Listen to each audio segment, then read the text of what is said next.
This is America on the Road, named Best Radio Show by the International Automotive Media Conference, and now in its 31st year on the air. Thanks for being with us as we bring you the latest automotive information from around the world. I'm Jack Nerad. With me is co-host Chris Teague. Chris, it is great to be with you. We're closing in on Thanksgiving. Do you have Thanksgiving plans? We do. We always have a neighborhood Thanksgiving since our families all live pretty far away. And so we all have kids around the same age, and it ends up being a nice get-together. How about you? Yeah, that's a sweet idea. That's really nice. I'm going to go out to visit my in-laws in the desert. We do that all the time, so some of my children will be in town. Let's talk about what we're going to talk about here, Chris. Car sales are plodding along. Electric car sales are plodding along right with them, and we'll give you the details on that, share our thoughts coming up. Two major global brands have reaffirmed their commitment to battery electric vehicles this week, and we'll tell you who they are, what they're doing about it. Their efforts could mean a bargain buy for you if you play your cards right and care about an electric vehicle. Jeep has pulled the wraps off a new military-inspired Jeep Wrangler. We'll share the details on that with you. I think it's pretty cool. I don't know whether you've seen that or not, Chris, but what's your kind of quick reaction to that? Interesting? Yeah, I think they'll slap a sticker on the back of the Wrangler and people will buy it almost anyway. So, yeah. Yeah, that's kind of cool. And, it's pictured with the old, the original Jeep, and kind of that was interesting too. Jaguar has decided to rebrand itself as it moves forward with what it calls its battery electric vehicle plan. So we'll have more on that coming up. And America on the Road is brought to you by drivingtoday.com, emlancy.com, the publisher of my latest book, Dance in the Dark, and Mercury Insurance. If you're looking to save some money, you should switch to Mercury for your auto and home insurance. Californians save an average of $670 with Mercury. So imagine how much you could save. Get a quote today at drivingtoday.com/auto insurance. That's drivingtoday.com/auto-insurance. Well, as you longtime listeners to the show know, Chris lives at one end of the country. I live at the other. Each week we get together to talk about cars, the car industry, how you can have some fun with your cars. And Chris, you have a Roadtest that's very close to home, don't you? Yes, even though we own a Honda Prologue from the 2024 model year, I received a 2025 Honda Prologue to talk about. It's very similar, but I can't wait to tell you all about it. I can't wait to hear all about it. My test car this week is the 2025 Hyundai Santa Cruz Limited all-wheel drive, a little pickup truck, and one of the vehicles Chris and I tested a long time ago. Together, this week, our special guest is Ted West, who's an award-winning auto journalist and novelist, a great guy, a lot to say, so stick around for that. And we have plenty of show for you this week. Stay with us, and we'll be right back right here on America on the Road.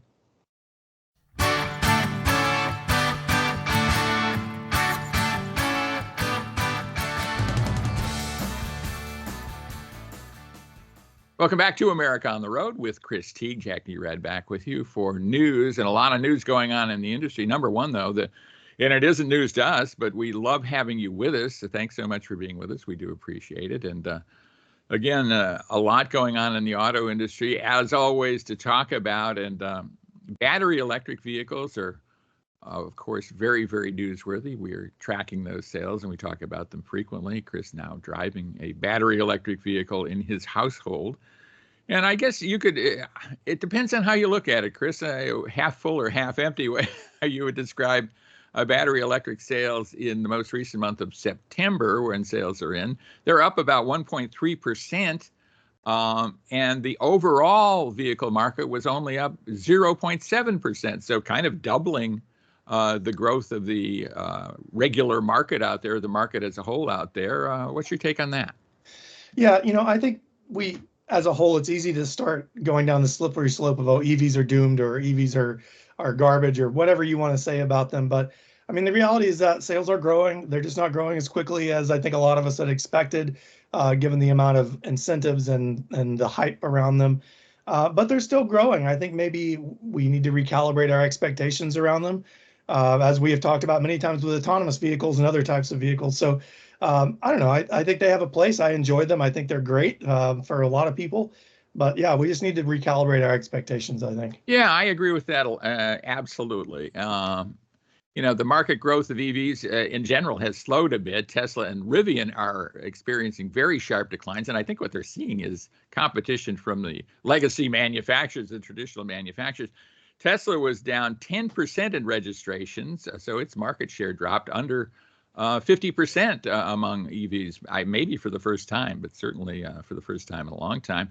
Rivian was down 24%. I mean, that's a very drastic decline, and they're running into some issues that may actually threaten their future. We'll have to see.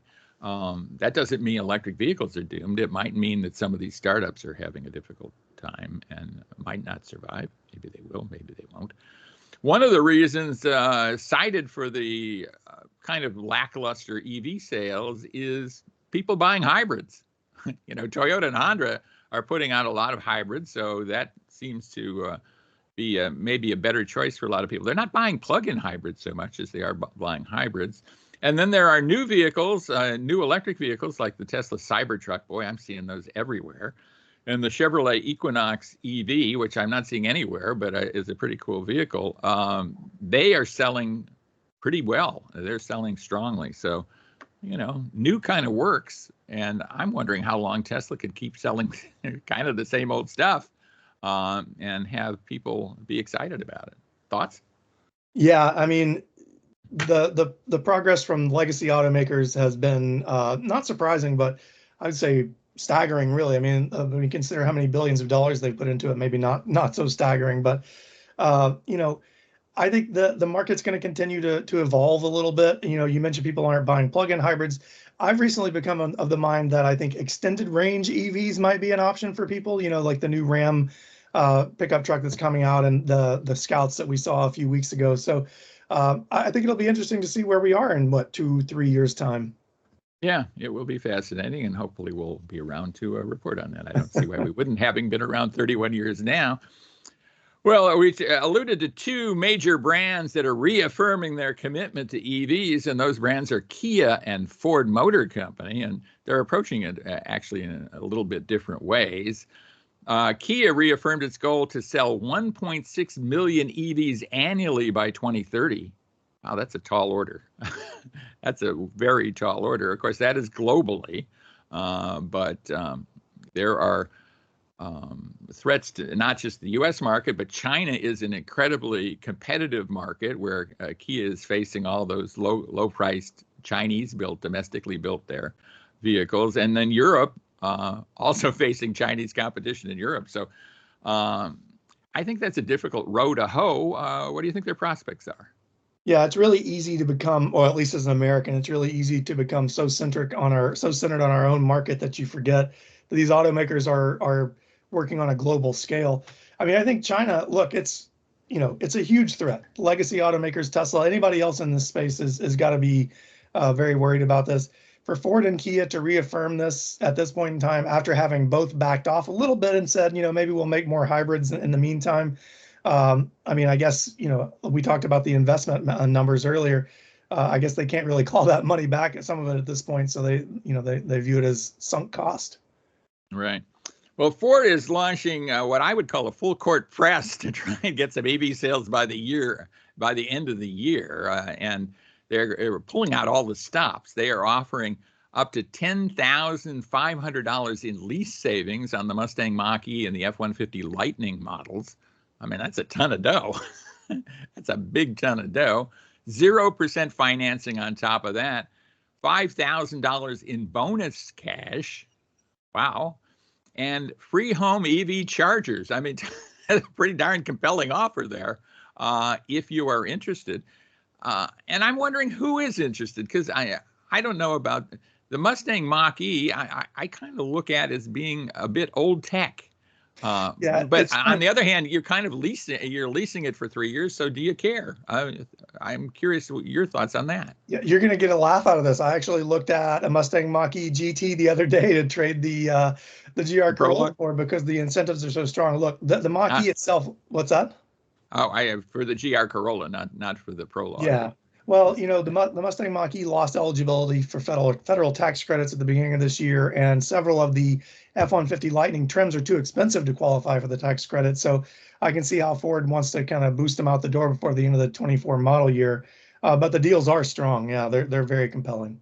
Yeah, Ford has what it calls the Power Promise, and it gives extended battery warranties, which is great. I don't know if you need a much extended beyond 10 years, I think that's a typical warranty on these.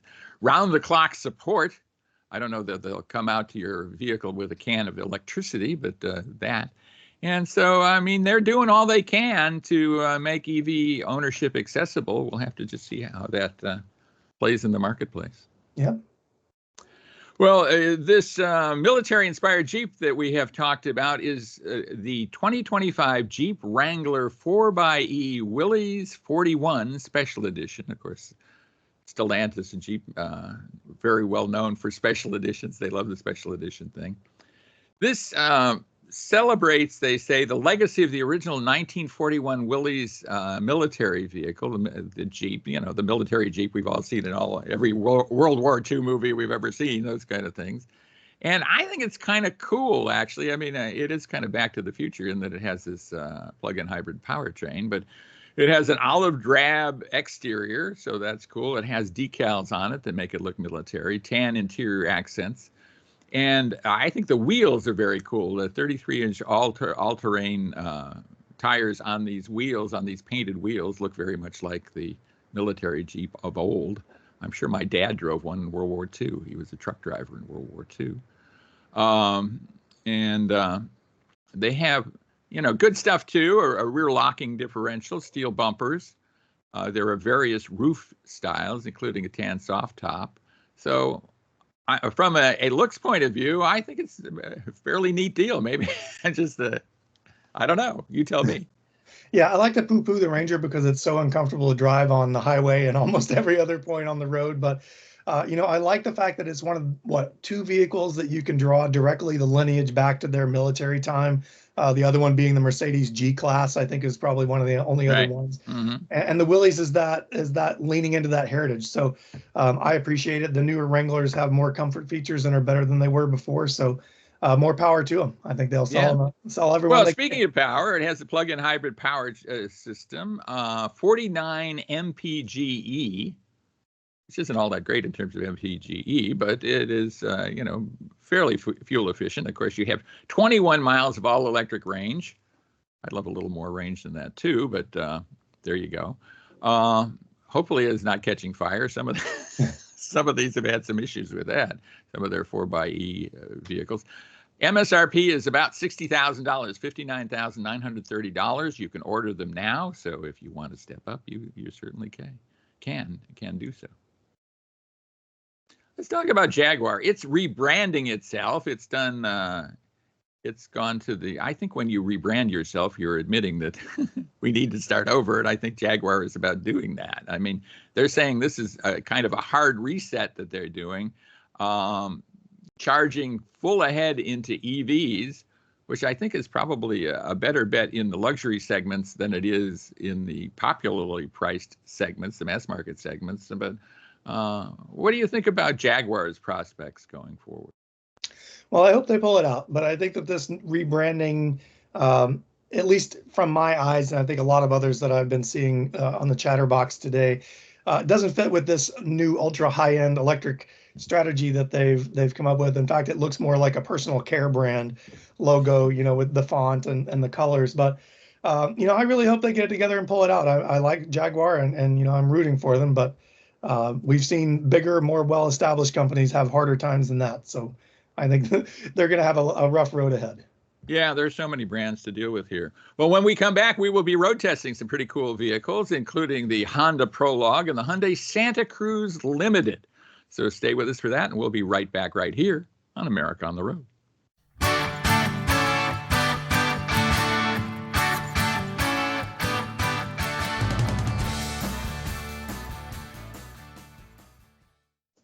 Welcome back to America on the Road with Chris Teague. Jack Nerad back with you. And we're so glad you're with us. We do appreciate the fact that you've joined us on America on the Road. And it is road test time.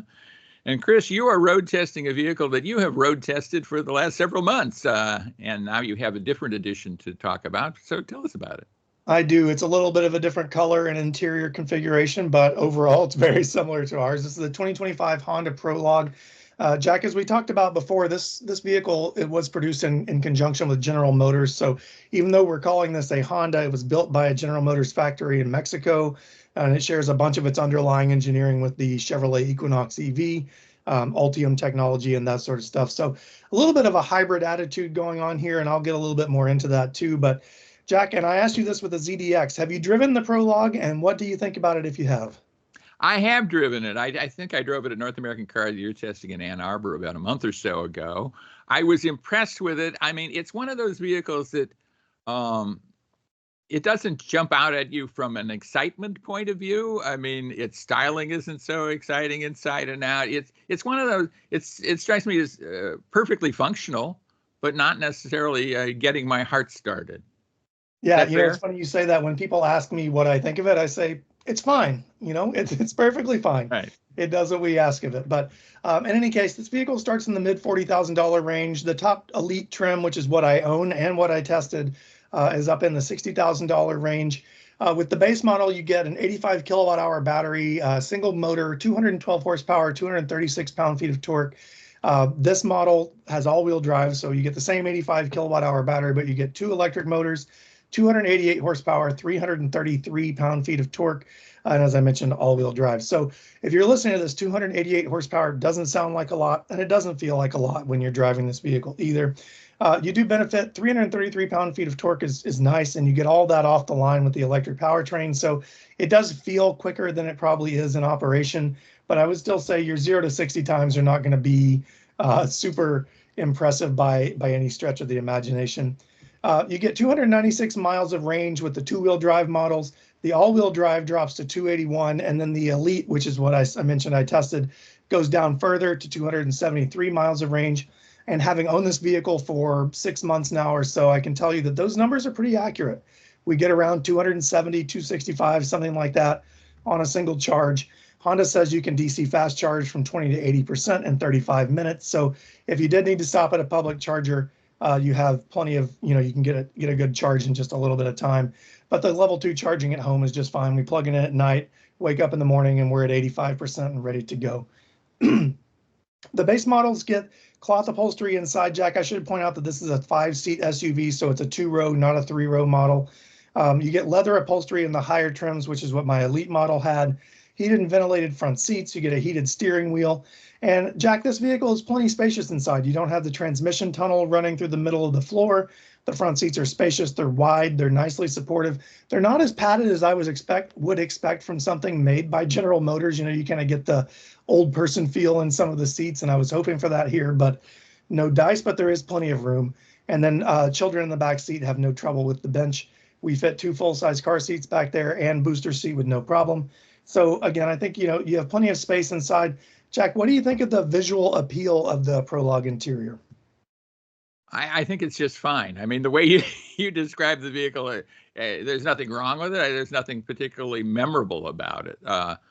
I think you're crossing brands here is part of the issue. And there's only so much Honda can do, and there's only so much GM that they're going to leave in it, but they have to leave some in it. So I think it's what happens when you kind of mix two things like that together. Yeah, and I will say, I think what Honda has done with the interior design is a little bit more interesting than what Chevy did with the Equinox's interior. So the Elite trim, the one that we own, has a light colored interior with navy blue and gray leather. My test model had a black leather interior with red stitching. So it's a little bit more visually appealing than the Chevy models, but overall very similar inside. You get an 11-inch digital gauge cluster, if I can say that, and an 11.3-inch touchscreen with this vehicle. Wireless Apple CarPlay and Android Auto are standard. With the Honda model, you don't get those features with GM vehicles, which is a huge benefit for me if you're going to buy one of these. If you like Apple CarPlay like I do, then Honda or Acura are the only 2 choices you have there. You also get Bluetooth, 6 speakers as standard, HD radio, Sirius XM radio. My Elite test model came with a 12-speaker Bose premium audio system and then a full suite of advanced safety equipment. So you get lane change alerts, blind spot monitoring, rear cross traffic alerts, and the whole deal. Jack, I would have to say that if I were going to buy one of these sort of twins or one of these counterparts of this Ultium technology, the Prologue would probably be my choice. And it's not just because I own one. I think the price point is correct. I like the styling the best out of the group. And the addition of Apple CarPlay is something that you don't get, like I said, with the General Motors variant. So I think Honda did a good job with the adaptation.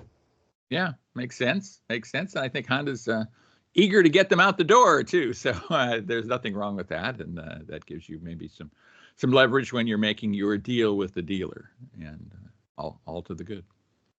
Well, I was driving a vehicle, Chris, that kind of made me nostalgic for a drive we took. One of the few times we have driven together over time. We're talking about the Hyundai Santa Cruz, and we were there for the launch that was near Santa Cruz, California, a while ago. I think it was in 2021. And what they have done with the Santa Cruz is essentially taken the Tucson crossover SUV, the compact SUV, and essentially the front half of that, and then put a pickup truck body on it, as opposed to a crossover body with the open cargo bed of a pickup truck. And I think it's pretty cool. It's a 5-passenger vehicle with essentially a big trunk, because that open cargo bed also has a tonneau cover over it that can be locked, which I think is a great advantage to that. Ford has done a similar thing, introducing the Maverick pickup truck, but there's kind of a different personality between the two. You've driven both. I mean, what's your take on the difference between the Maverick and the Santa Cruz? Yeah, the Santa Cruz feels more like a complete vehicle to me. It's more family oriented. The interior is more comfortable, not quite as bare bones. And the Maverick really leans into that sort of utility aspect of the pickup truck. The interior is not quite as nice. Still a decent place to spend time, but I think that the Santa Cruz feels more comfortable and complete to me. Yeah, I agree with that. And I think the Santa Cruz is more upscale, and it's more upscale in terms of price too. So it kind of makes sense that it would have a bit more interior accoutrement than the others would have. I don't know what accoutrement means, but I think it means stuff. It is available in 5 different trims: SE, SEL, SEL Activity, the off-road oriented XRT, which is pretty new, and the Limited, which is the vehicle I drove. And it has good stuff. Although even the SE, which starts right under $30,000, has some pretty good stuff. LED headlights. It has a multi-function tailgate, 18-inch alloy wheels, the 12.3-inch touchscreen. This has multiple touchscreens inside, Apple CarPlay and Android Auto, and a bunch of safety features. If you add all-wheel drive, that adds $1,500. The vehicle has 2 engine options, 4-cylinder, just a conventional 4-cylinder, and a turbocharged 4-cylinder, available in front and all-wheel drive. And I'm eager kind of to drive the XRT trim, although I did not. What I found about this vehicle, and I'll talk about the test vehicle that I drove, and I think we found that when we were driving this vehicle a while ago, is it's a pretty cool on-road vehicle. It in many ways feels like a sports sedan. Do you feel the same way, especially in this, turbo limited trim? Yeah, they've done a good job with the on-road behavior. It does feel sportier than like a pickup truck would feel. Yeah. The vehicle I had is the Santa Cruz Limited all-wheel drive. It has a ton of advanced safety and premium convenience features. It has a 2.5-liter turbocharged 4-cylinder engine with plenty of horsepower. I think 281 horsepower if memory serves. I have it somewhere here in my notes. An 8-speed dual-clutch transmission that doesn't act clunky like some dual-clutch transmissions act, which is a good thing. And it has H-Track all-wheel drive, the Hyundai all-wheel drive system.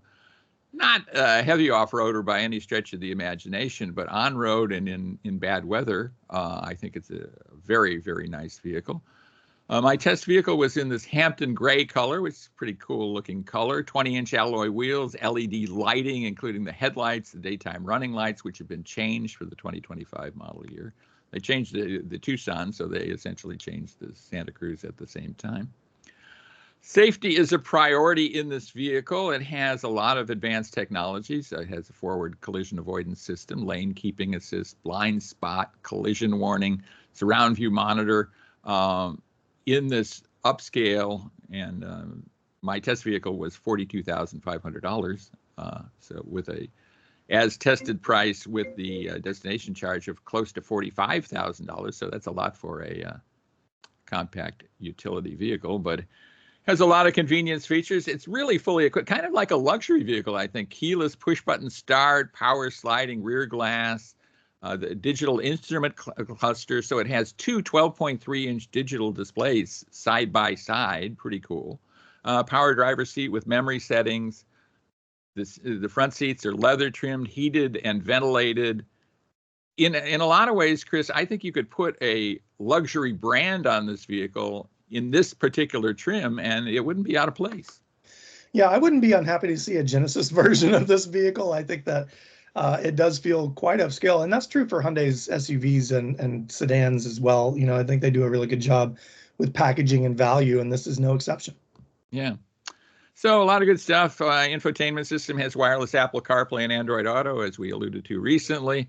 Truck bed has a 115-volt power outlet, adjustable storage, again, that locking tonneau cover. So this is a vehicle I like. I liked it then. I like it now.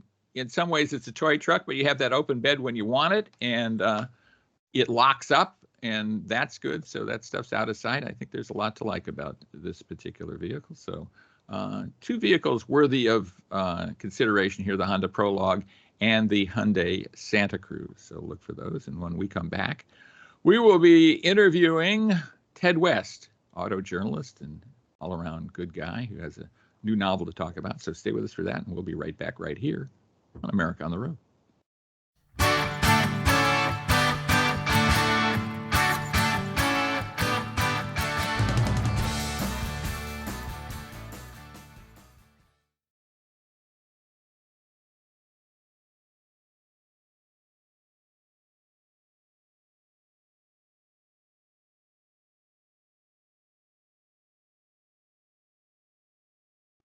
Welcome back, everybody, to America on the Road. Jack Nerad back with you. And we have a very, very special guest. I kind of have a tendency to say we have a special guest each week, but this guest is really special. He is Ted West, a veteran automotive journalist, multi-award winning automotive journalist, and now novelist, kind of the inspiration for my career. So you know who to blame, folks. Ted, thanks so much for being with us. We appreciate it. Well, thank you for having me. It's a great pleasure to be here. We'll see, but I hope so.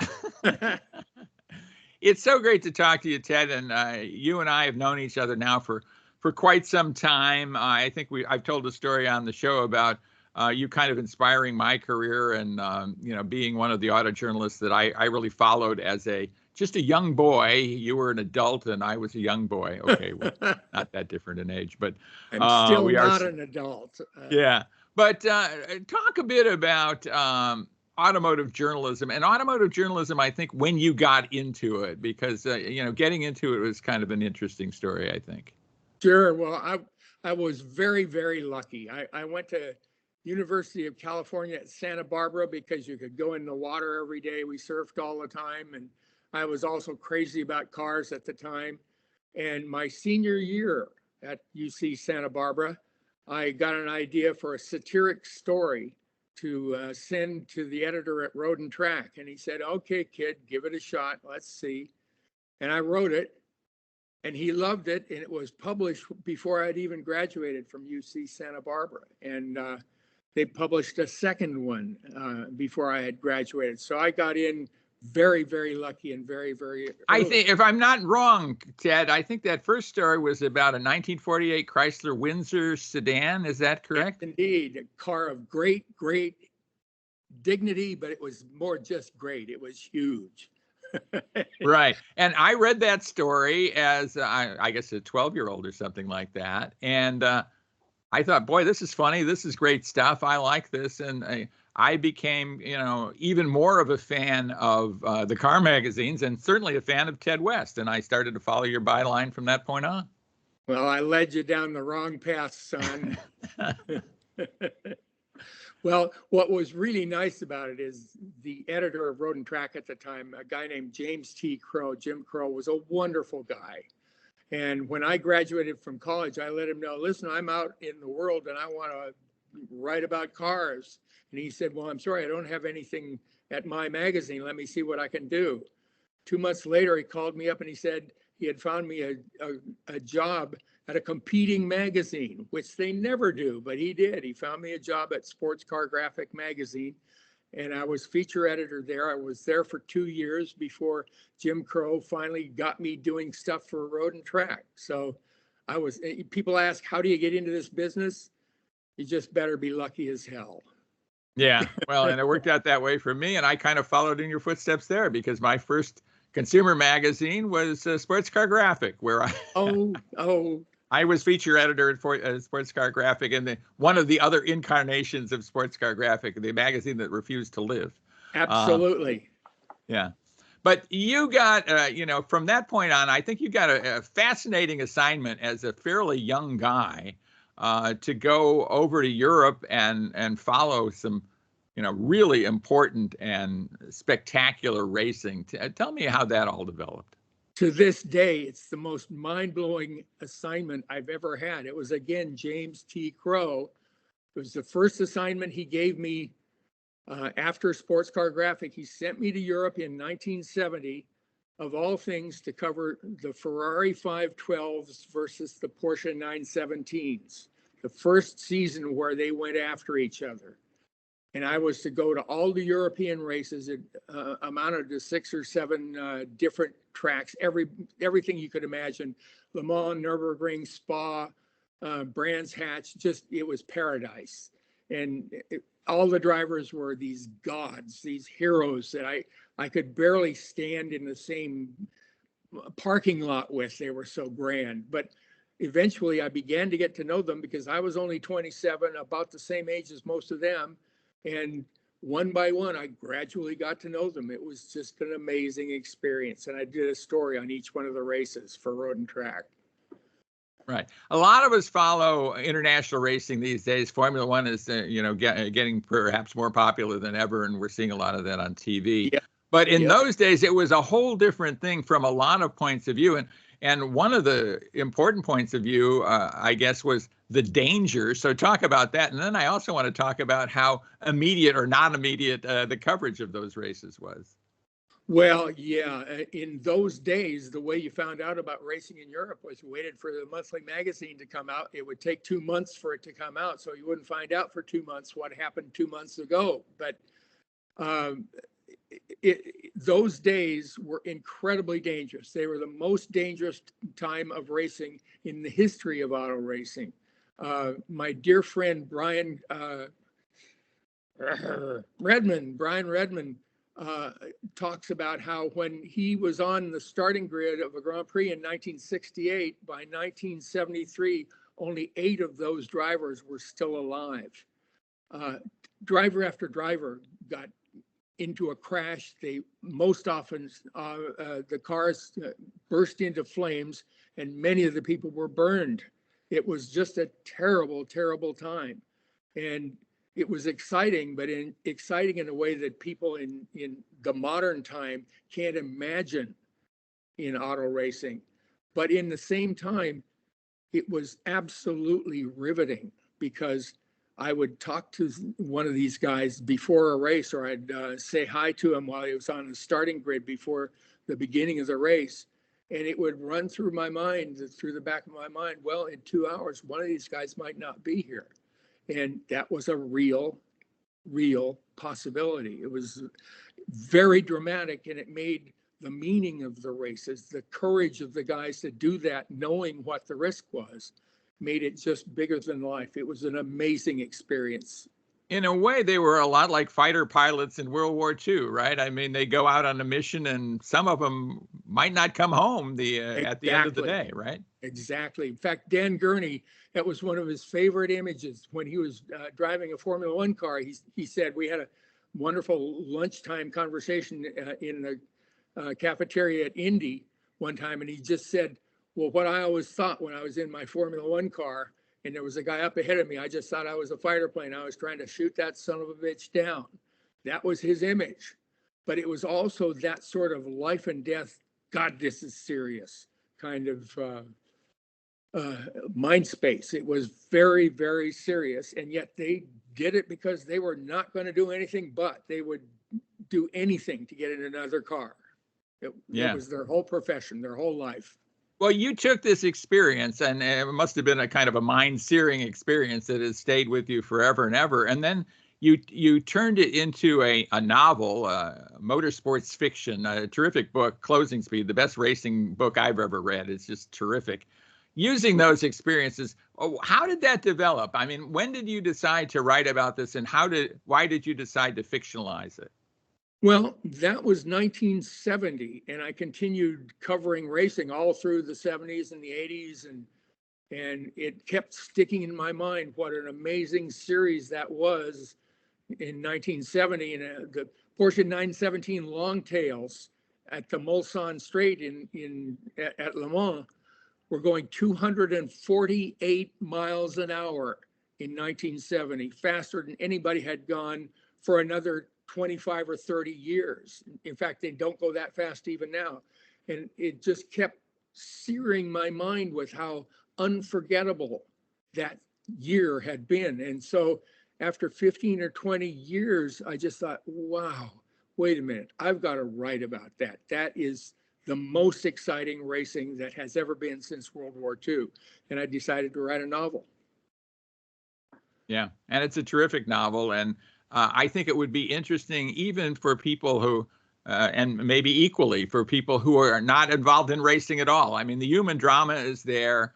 It's a fascinating story. There's, some romance to it, some intrigue to it. It's just a marvelous story, based largely on what you saw. But, these are not just fictionalized real people, right? No, it is fiction. It's not, this guy is actually Jackie Stewart or this guy is actually Jimmy Clark. It's nothing like that. These were characters I put together out of types of people that I had seen examples of as drivers, but they are fictional characters. There are some real people in the story and they are identified by their real names, but the fictional main characters are makeups of various professional drivers I've known, types of people, the kind of person it takes to stand up to that mortal challenge that I was talking about. They're fascinating people. Yeah, absolutely. And it's a fascinating story. It's called Closing Speed. It's a terrific book. It's available on Amazon and other outlets. So look for that. Sure is. I highly recommend it. And Ted, you've also kind of moved on from that to writing other novels about other subjects, not necessarily in the car realm. How did that develop? Tell me the thought process unrelated. Yeah. Well, one of the mannerisms I had in my race car reporting was trying to be witty and funny and make it entertaining. And having written Closing Speed and having some experience with writing a novel, I decided I'd just do a satiric novel. So I did. My first satiric novel is called The Seven Diddly Sins, not deadly, diddly sins. And it's a satire about the richest man in the world living in a Southern California beachside city, a little bit like Santa Barbara, where I'd lived for a long time, but it's just a satire. It's just maybe a lot like Santa Barbara, but it is a fascinating story. And it's kind of a larger than life story. I mean, the main characters are larger than life, and it's just kind of outsized in a lot of ways, but in just a very charming way, I think. Well, thank you. It's just a complete satire on what people would do if they had no limits on how much money they could spend and how big their imaginations could be. And then various things happen. There's a kidnapping involved because the richest man in the world has the richest daughter in the world, and the underworld gets the idea that maybe if they take her, they'll get some of that money back, and it goes on from there. And it's kind of silly and kind of fun. Yeah, it's a lot of fun. And again, that is The Seven Diddly Sins, also by Ted West. Look for that. And you have written another novel, kind of a coming of age novel that I think is really fascinating. Really a wonderful story. Tell us a bit about that. Well, yeah, thank you. It's called Reno the Crook. And Reno the Crook was the alter ego of this kid growing up on the mean streets of Palo Alto, California. And he's a minister's son, and he doesn't want to be a minister's son. I'm a minister's son, and I didn't want to be a minister's son either. So it's a little bit autobiographical. and it's not a satire. It's just a story of a kid coming of age and doing what he does to develop his own identity, and having problems with his father. And all of us, not all of us, but lots of us had a lot of problems with growing up and finding out who we were. And that's what this novel is about. Reno the Crook was his alter ego, the little personality he decided he was when he was doing the things he wanted to do that established his own identity. He became Reno the Crook. Otherwise, he was just the minister's son. And he gets into some big trouble, and it's kind of an interesting story. Some people seem to think, oh, yeah, I remember that when I was a kid. And it happens. Yeah. Well, and I think it transcends generations, right? I mean, we've all grown up, those of us who are lucky enough to do so, and all have kind of run into the same kind of things that your character who was Reno the Crook ran into, right? Well, I hope so. Thank you for saying so. I hope it does. It's a realistic sort of a book. Right. And you're in the midst of putting together yet another book, kind of a prequel to the Seven Deadly Sins. Tell us about that quickly. Yes, I am. I went back to the Seven Deadly Sins characters, and I'm doing another a prequel, as you say. It's called Chill Out, Your Grace. And Your Grace, of course, is the richest man in the world. And it's another look at those people in the beach community. And the richest woman in the world, the young woman, is getting married to a Goomba from New Jersey. And they're in love, but they have all kinds of problems making love work. And they've got all these temptations, and they can do anything they want, but they get themselves in trouble doing it. And it's a satire, but it's a little more realistic, a little more humanistic than the Seven Deadly Sins was. Seven Deadly Sins was just all out satire. And this is more of a story about what those people are like and what they learn from from the mistakes they make. Yeah. Well, I can't wait till that is published, Ted. And, you're just doing so much. You're still my inspiration all these many years later, and I do appreciate it. And I so appreciate you joining us on the show. Well, I love doing it. Thank you so much, Jack. I love talking about myself. Yeah, something you know about. I'm an authority. Yeah, very good. Great talking to you, Ted. And stay with us, everybody. We'll be right back right here on America on the Road.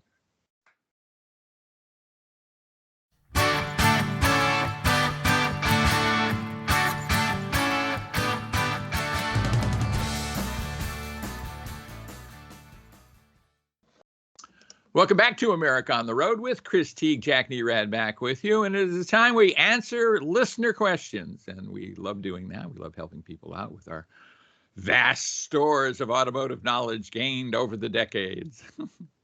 I may be a few more decades than Chris, but Chris has been doing this a long time now, too. And if you have a question for us, please send it to editor@drivingtoday.com. That's editor@drivingtoday.com. And let's dive right into a question. This is a good one from Ronnie in Arroyo Grande, California. This is what Ronnie says. Gas is very expensive where I live, but I don't think it makes sense to sell my car and buy one that will get better gas mileage. How can I improve my car's fuel efficiency without buying a new vehicle?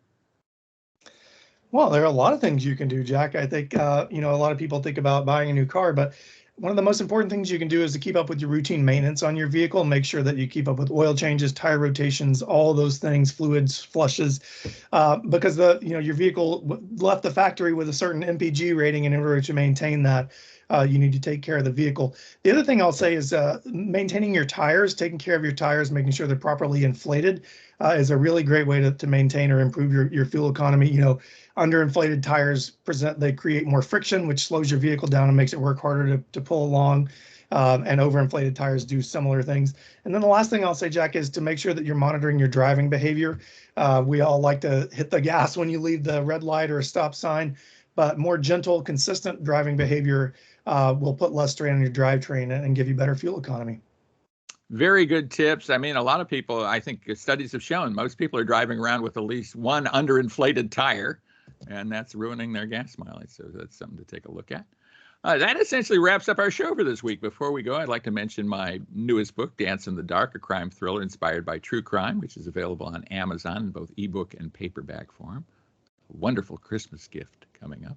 If you like our show, please pass it on. Listen on this radio station each week and let your friends know when and where you listen to America on the Road. And of course, America on the Road is available as a podcast, right, Chris? It is, absolutely. A quick Google search for the America on the Road podcast will bring us to you on all the major platforms, Apple Podcasts, Spotify, and all the others. Like us, download us, leave us a review. All those things will help us out a whole lot, and you can bring us with you wherever you go. Right. Look for our content on YouTube and Rumble. And our thanks to our Sports Byline Network stations for carrying America on the Road. We do appreciate that. Most of all, thanks to you for listening to America on the Road. We know you have a lot of choices, so the fact that you listen to us honors us. We appreciate it, and we hope you'll join us again next time for another edition of America on the Road.